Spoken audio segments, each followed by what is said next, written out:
Hello, my name is Lisa, and I'm the Viet vegan because I'm Viet and I'm vegan. And today's recipe is something that has been trending on TikTok for like a while now. It's like probably way out of trend at this point, but I finally got around to making it because it has been living rent-free in my head for probably over a year at this point. So we're making quesabirria tacos, which are these like savory shredded meat tacos, usually with cheese, hence the queso part. They're like pan-fried in this consomme that is like spicy, and then you dunk the whole taco in with the consomme. It is delicious. It is savory. It's juicy. It's tender. It's a great time. It is a bit labor intensive though. So let me walk you through the recipe. As always, the full instructions and details are on thevietvegan.com, but I know a lot of you are visual learners. So I'm going to walk you through the recipe and how I've made this vegan version of birria tacos. So we're going to start off with some dried chilies. We're going to de-seed and de-stem them because otherwise it's going to be an extremely chili time. And by chili, I mean spicy. So we're starting off with guajillo, pasilla, and ancho dried chilies. I bought these from a local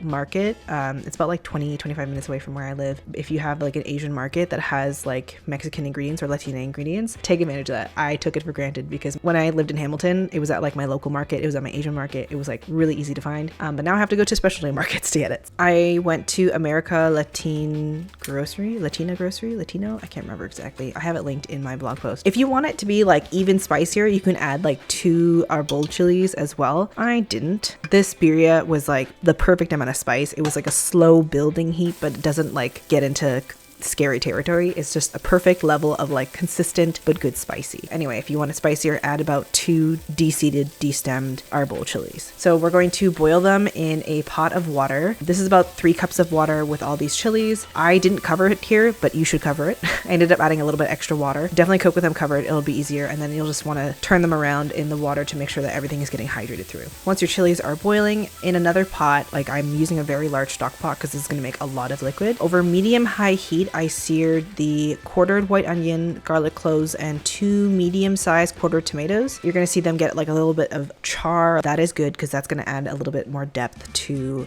the broth. Next, I'm adding about 24 dried shiitake mushrooms. We're using this instead of beef to have that sort of like deep flavor. And then I also add about 6 tablespoons of apple cider vinegar, 2 liters of water, and a bunch of spices in a fine mesh bag, tea strainer, or cheesecloth. I accidentally put my ginger directly into the broth, but I actually had to fish them out, and I put in the coriander seed, black peppercorns, whole cloves, bay leaves, and ginger in this tea strainer, and then I just put that in the pot and I just let that boil for at least 30 minutes until the mushrooms have fully softened. Like, make sure you do that covered and then let that do its thing. I know this goes without saying, but I'm not Mexican, so I hope that I'm doing this recipe justice. I'm veganizing it and putting my own spin to it.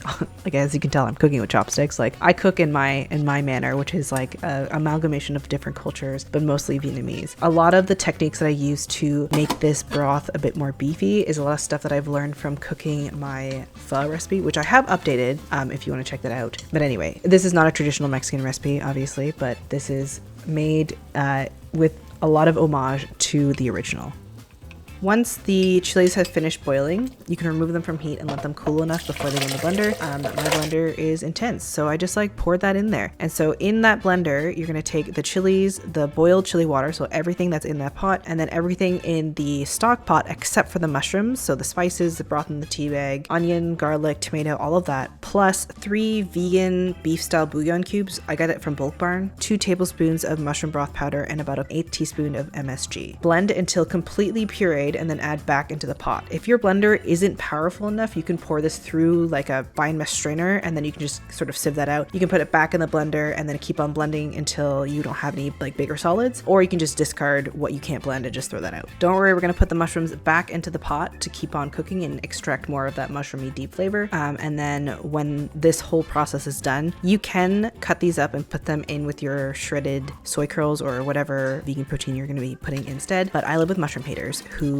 don't like these mushrooms at all. So Bean and I just ate these spicy mushrooms as a little snack. It was delicious, but not part of this recipe aside from giving the broth that base. So I'm adding the beef bouillon cubes from Bulk Barn that are vegan directly here, but in retrospect, I should have put them in the blender because there's like little spice bits or like little like herb bits that I would have preferred to be fully blended for the consomme. But in any case, it's fine. Also, please excuse the children you hear in the background. My neighbors have kids, and like I'm recording this on a Monday. I don't know why these kids are at home. It is 1 p.m. They should be at school, but they are instead in the backyard yelling. So anyway, you're just gonna have to deal with it. They are loud. So I've let this simmer covered for about 2 hours, and I'm just tasting for seasoning. So I added some more mushroom broth powder. This is already incorporated into the recipe, so it's like 3 total. But you know, it's always a good idea to taste your own food. Just taste to check. It's all to your own preference. Season with more salt or mushroom broth powder if you have that. And then I also add a lump of rock sugar, because traditionally this recipe is made with stewed goat or stewed beef, and I feel like animals' bones, when you cook them, it's like almost sweet. So I add a little bit of sugar to sort of like add that sort of sweetness. Strain out the mushrooms, squeeze out the extra liquid from the mushrooms. And as I said, you can either thinly slice that and add to your quesabirria, or you can just snack on them, which is what Bean and I did. It was a great time. And yes, this is spicy, not too spicy, like spicy enough for my baby to handle it, but I think my baby is an anomaly because they are a spicy baby. To prepare the protein component, or like the shredded meat component of this dish, I'm using rehydrated soy curls. I buy these in bulk from Coven.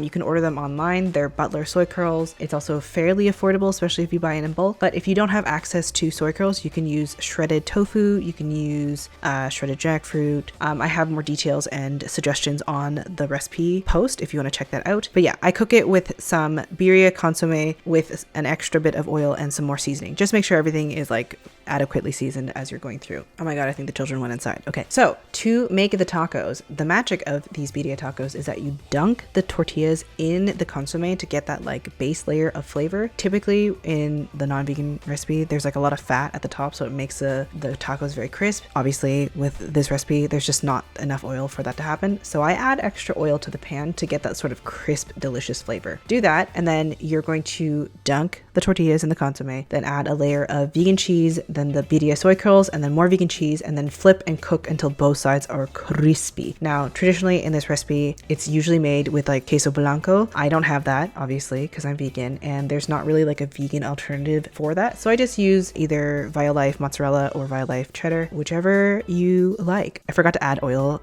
when I first started cooking this, so I'm adding oil now. But yeah, if you don't have the oil, it really just doesn't work as well.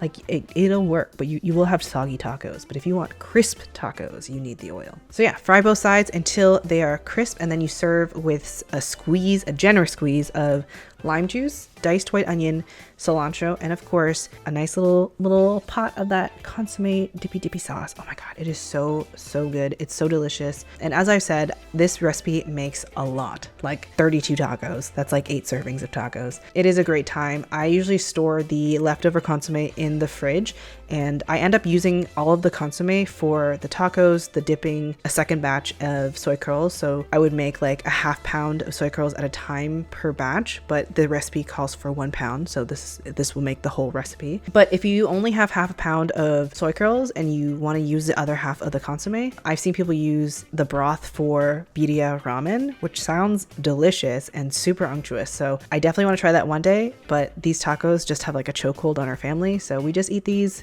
until they're all gone. It is a great time. It's great for meal prep because I mean it is like a lot of work on a Sunday, but this is like 4 or 5 days of dinners, and it is a great time.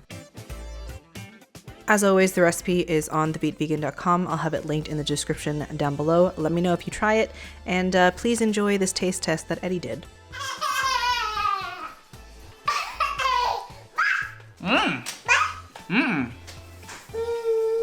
You want some? I know how much you love onion. Thank you. Oh my god, so cute.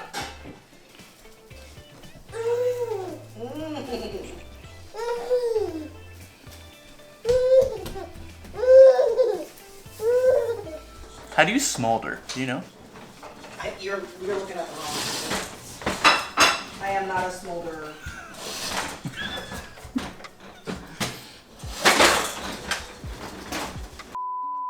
I've always learned that you are to make love to the camera. Hey. It's real seductive with our child toddling in the background. Looking at you, gentlemen.